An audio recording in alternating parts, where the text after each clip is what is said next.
ক্যান্সারে যে আমি আসলাম এটাও কিন্তু একটা রীতিমতো আমার কাছে নিজের কাছে একটা রহস্য মনে হয়। 1993 সালে আমি একটা চাকরিতে জয়েন করলাম, সেটা এই যে এলজিআরই মন্ত্রণালয়ের অধীনে, অর্থাৎ ঢাকা সিটি কর্পোরেশনের অধীনে একটা শ্রমজীবী হসপিটাল আছে পুরান ঢাকায় নয়াবাজারে। তো প্রথম চাকরি, এটা অনেকটা সরকারি চাকরির মতোই, স্বায়ত্তশাসিত, কিন্তু ঢাকার মধ্যেই, সিটি কর্পোরেশনের মধ্যে। কিন্তু বাই দিস টাইম যখন ক্যান্সার সহ কয়েকটা প্রকল্পে ডাক্তার নেবে বলে ঘোষণা দিল, আমার কিভাবে যেন আমার মধ্যে আসলো যে আমি ক্যান্সার নিয়ে গবেষণা করব। তখন সত্যিকার অর্থে কেবল ডাক্তার হয়েছে, আমার যে ক্যান্সার নিয়েও খুব বেশি ধারণা আছে তা না, অল্প। আমাদের মানে টোটাল মেডিকেল কলেজের 5 বছরে অত 15 দিনের জন্য ক্যান্সার বিভাগে আমাদের অ্যাটাচমেন্ট থাকে। আবার গবেষণাও যে তখন খুব একটা বুঝে উঠতে পারছি তাও না। এইটাই বললাম, একটা আশ্চর্য আমার মধ্যে আসলো যে আমি ক্যান্সার নিয়ে গবেষণা করব, একটা বিমূর্ত ধারণা। একটা সময় ক্যান্সারকে নিয়ে কিন্তু খুবই মানে মানুষের মধ্যে ভীতি কাজ করতো। ক্যান্সার যে সাবজেক্টটা বা অনকোলজি সাবজেক্টটা তখন খুব একটা মানে খুব একটা পরিচিত না, বা খুব একটা প্রচার প্রসারও নাই আমাদের ডাক্তারদের, যারা ক্যান্সার বিশেষজ্ঞ ছিলেন যারা তখন।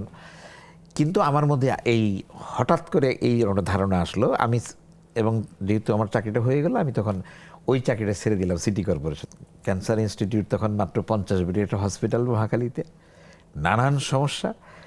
মানে তখন ওখানে রেডিওথেরাপি মেশিন নাই আমাদের, আমাদের ইনডোর কেবল চালু হয়েছে, কিন্তু ওই যে মানে বেড সংখ্যা হলো মাত্র 50 জন, 50টা। তখন সেই সময়েও সারা বাংলাদেশ থেকে রোগীরা যে আসতো, সেই তুলনায় হাসপাতালের ক্যাপাসিটি খুবই কম ছিল।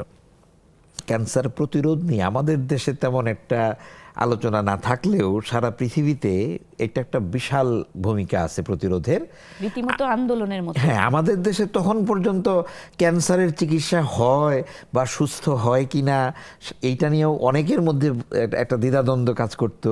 সেখানে ডাক্তারের সংখ্যা কম, হাসপাতালের বেড সংখ্যা কম, চিকিৎসায় দিয়ে মানে দেওয়া একটা একটা কঠিন ব্যাপার। সেখানে আবার প্রতিরোধ নিয়ে কাজ করবে সেই ধরনের। আমি তখন বিশ্ব স্বাস্থ্য সংস্থার একটা বই হাতে পাইলাম, যেটা ন্যাশনাল ক্যান্সার কন্ট্রোল প্রোগ্রাম নামে, এবং সেইখানে ক্যান্সারের যে প্রাইমারি প্রিভেনশন, সেকেন্ডারি প্রিভেনশন, মানে প্রথম পর্যায়ে, দ্বিতীয় পর্যায়ে, টারশিয়ারি বা তৃতীয় পর্যায়ের প্রতিরোধ, এবং সেখানে ক্যান্সার রিস্ক ফ্যাক্টরগুলো কী, সেগুলি নিয়ে আবার কি কাজ করা যায়, সারা বিশ্বে কি কি কাজ হচ্ছে।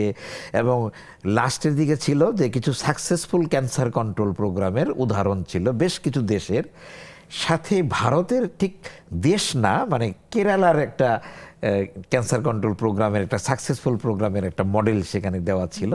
তো এগুলি পড়ার পরে, জানার পরে আমার মধ্যে এই আরও আগ্রহ জন্ম, ঠিক আছে, ওকে আমি ক্যান্সার নিয়ে কাজ করবো।